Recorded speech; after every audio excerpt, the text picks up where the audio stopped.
Okay, Ross. Let's take a look at some ambiguous cases of the sine law. Turns out that there's some problems with the sine law sometimes. We start with an example. A road travels north from Aldershot. There's A, right there.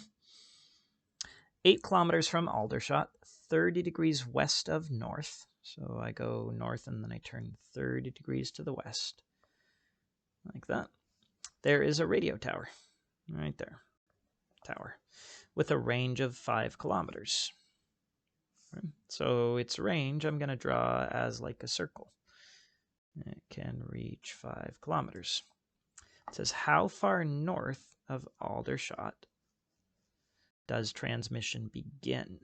That's where transmission would begin, and here's where transmission would end. Okay.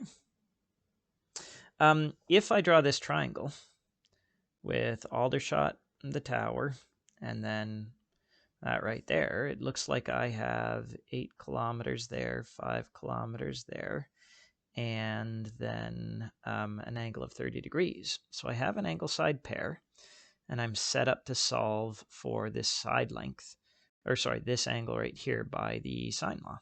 It's not going to show me that there's actually 2 possible positions for that angle. Okay, the sine law here, if we call this, I don't know, E, I guess, I would say the sine of E divided by 8 is going to equal the sine of 30 degrees divided by 5. And we're going to solve this exact triangle a couple of times on the back side here.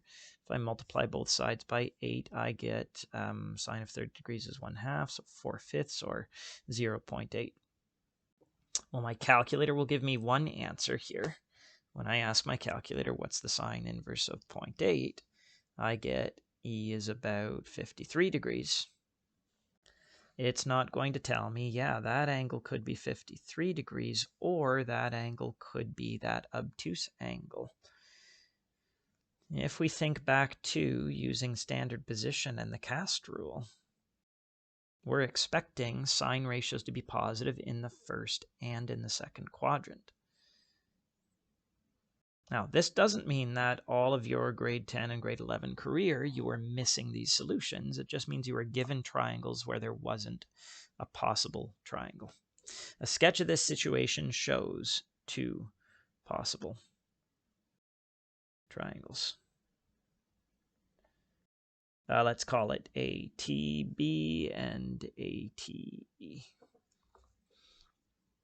Both with side length AT being 8 kilometers, angle A being 30 degrees, and side length A being 5 kilometers.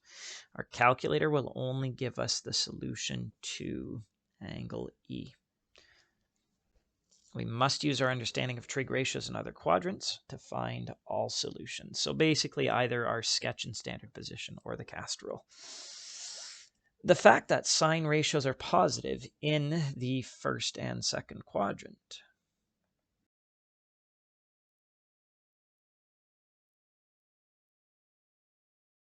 creates some uncertainty. We don't know if the angle inside this triangle is going to be an acute angle or an obtuse angle. Creates some uncertainty or ambiguity. Ambiguity basically means uncertainty. It's not 100% clear.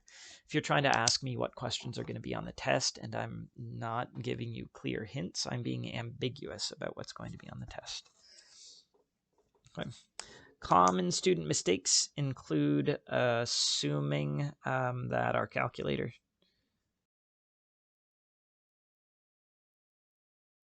gives us all solutions.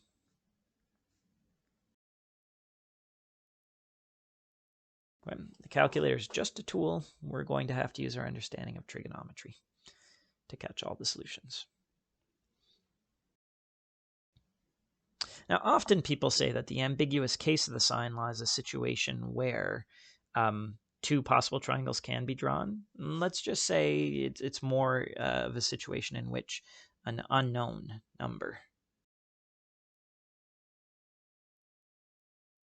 of, I realize these blanks I didn't think about how much space we would need when I created the blanks. But in which an unknown number of triangles can be drawn given the information in a problem. This is only going to occur when you know two sides and an angle, not the contained angle. Let's call it when you know an angle side pair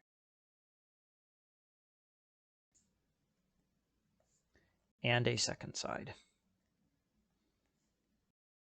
Okay. When we look at the cosine law, we'll point out that there's no ambiguity to the cosine law. If you're using the sine law to solve for a side length, there should be no ambiguity. It's when we're using the sine law to solve for an angle.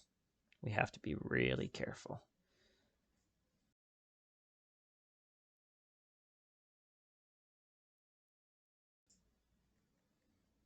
Okay.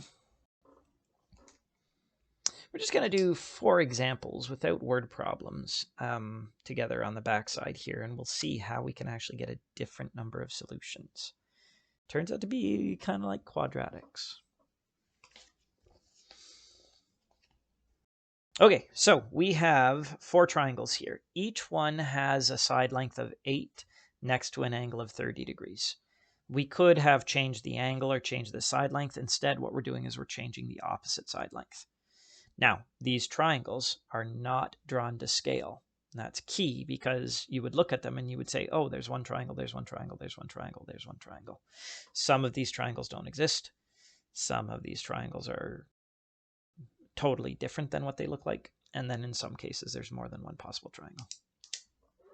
I want to show you, we should just be able to try using the sine law and then see what happens. So let's call this, well, I don't really need to name this side length here. That's an angle and a side length.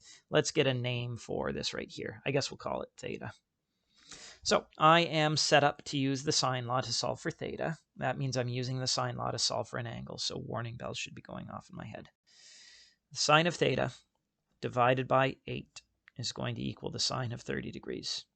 Divided by 3. I've also chosen 30 degrees because we know the sine of 30 degrees is 1/2. That's going to make a lot of these calculations easier.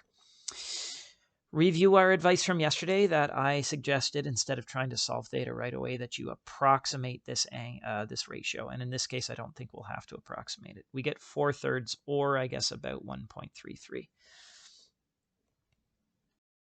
Now, before reaching for our calculator, let's try drawing ourselves a circle with a radius of 3 and asking ourselves when our y value is going to be 4.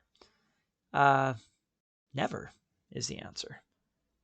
So I'm not going to be surprised or confused if I do reach for a calculator, which I don't think we should have to.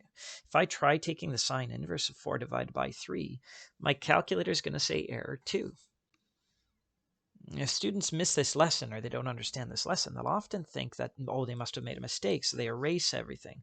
Or I've seen students say, oh, this calculator that you lent me is broken. You need to give me another one because it's not doing what I want it to. No, there's just, there's no solution here. The question said, determine the number of solutions of the following triangles. This triangle doesn't exist. The reason why is this shortest distance right here is 4 meters. If we drew this to scale, that length of 3 meters, it's not long enough to touch. Can't reach. There is no such triangle. There is no triangle with an angle of 30 degrees across from 3 meters and another side length of 8 meters. Okay. Try drawing it to scale yourself with a protractor and a ruler. You won't be able to do it. Okay. I kind of gave away what's going to happen in this case, but let's just try out the sine law again. Let's see here. Sine of theta divided by 8 is going to be the sine of 30 degrees divided by 4. When I multiply both sides by 8, the sine of 30 degrees is 1/2. 8 times 1/2 is 4. 4 divided by 4 is going to be 1. Now, this is a special value here. For the sine ratio to be 1, if I use the definition of y to r, I sketch myself a circle in standard position, and I ask myself, when is my y value the same as r? Well, that just happens once, right here at 90 degrees. If I ask my calculator, what's the inverse sine of 90 degrees, it's going to tell me, whoops, sine inverse of 1. It's going to tell me 90 degrees. there's no second solution in the other quadrant because 90 degrees is actually on the border between these two quadrants. There is only one solution to this equation. And that might not seem surprising because most of our time in grade 10 and grade 11, when we were using the sine law, there was only one solution. Yeah, turns out this angle right here needs to be 90 degrees. So again, if we drew this to scale, notice the shortest distance right here. If I do sine SOHCAHTOA here and say sine of 30 degrees equals h over 8, I'm going to figure out that h is 4. So if I let out just 4 meters here, then it's just long enough to touch once. It's going to give me one right-angled triangle. Okay. Now let's see what happens if we let out more. Sorry, I'm saying let out because we often use an analogy where someone has a fishing rod up. A fishing rod that is 8 meters long, so a very long fishing rod. They have an angle of elevation of 30 degrees, and then they let out different lengths of string. If they only let out 3 meters of line, the lure can't touch the water. If they let out 4 meters of line, then your lure is just right on the surface of the water. If they let out 7 meters of line, this is the only diagram on this page, by the way, that's drawn to scale. Your calculator is going to tell you one solution. It's not going to tell you the second solution. Okay, if I say a triangle has an angle of 30 degrees across from a side of 7 meters and another side length of 8 meters, you'll probably sketch this triangle. Your calculator will tell you this solution right here. It's not going to tell you this angle. You're going to have to check for that angle. Let's try it out. Sine of theta divided by 8 is going to equal the sine of 30 degrees divided by 7 this time. I multiply both sides by 8. Sine of 30 degrees is still 1/2. 8 times 1/2 is 4. So I get sine of theta equals 4/7. Or if you wanted to approximate it, 4 divided by 7. About 0.5714. The way to catch your two solutions here is to sketch this in standard position. You have to approximate the ratio and sketch in standard position. Be a little tight for space. 2 ways of visualizing this. 1, XYR definitions. Draw a circle of radius 7 and the line y equals 4. One solution. Second possible solution. Theta 1, theta 2. Other option, sketch a circle. Draw the line 57% of the way up. Second solution. Theta 1 is going to be the calculator answer. I'll take the inverse sine of that ratio, and my calculator tells me 35 degrees. Now, I'm still not sure there's room for a second solution here. The other possible solution for theta here would be the angle in the second quadrant that has a related acute angle of theta 1 degrees. So theta 2 could be 180 degrees minus 35 degrees. And I get about 145 degrees. I do need to check and make sure that there's actually room for that second solution. I have a sum of 175 degrees. That means that that angle right there would be 5 degrees. There's room for 2 solutions. There are 2 possible triangles.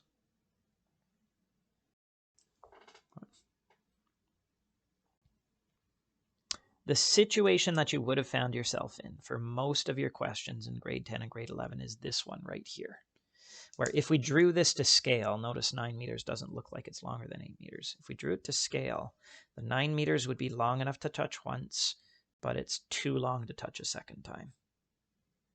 Let's see what happens here if we just try using the sine law. Sine of theta divided by 8 would be equal to the sine of 30 degrees divided by 9. Multiply both sides by 8. Sine of 30 degrees is 1/2 times 8 is going to be 4. So I get that the sine of theta is 4/9, or about 0.4444. My calculator is going to tell me one answer, but I'm going to sketch in standard position first.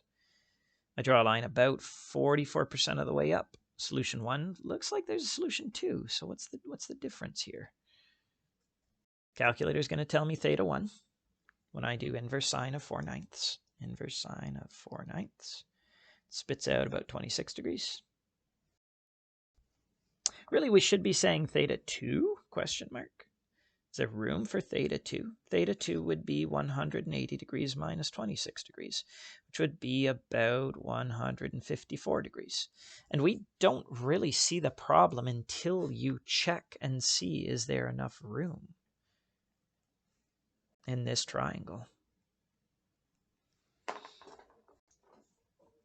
Even though we might not be asked to find the third angle, let's call it gamma here. In this case, gamma would be 180 degrees minus 26 degrees minus 30 degrees. That's what, 56 degrees. So I get 124 degrees. Let's check that because not so good with the subtraction. Nailed it. But over here, if I calculated trying to find a second angle for gamma, I would have 180 degrees minus 154 degrees minus 30 degrees. Well, hang on a second. I can't fit an angle of 154 degrees in a triangle with an angle of 30 degrees. That already gives me a sum of 184 degrees. This would tell me -4 degrees. And we've seen negative angles in standard position, but not in triangles. There's not enough room for the second solution. So once again, there's only one solution. Okay. So it turns out, even yesterday when we were reviewing the sine law, there are some hiccups to it. If you look at our examples from yesterday and you check for a second solution, you're not going to find it. To deal with the ambiguous case of the sine law, first off, I think what you want to do is try to get your diagram to scale. It doesn't need to be perfect, but here, for example, it looks like there's room for a second solution, or in the top example, it sure looks like there's a triangle. If I spent a little bit of time getting my diagrams to scale, I might be able to predict. So try scale diagrams. Okay. When you're using the sine law to solve for an angle, you should have warning bells going off. Approximate the ratio. And then approach it through an XYR definition. Sketch in standard position. Maybe using the cast rule to think about catching the second solution, but then always check to see if there's room for a second solution.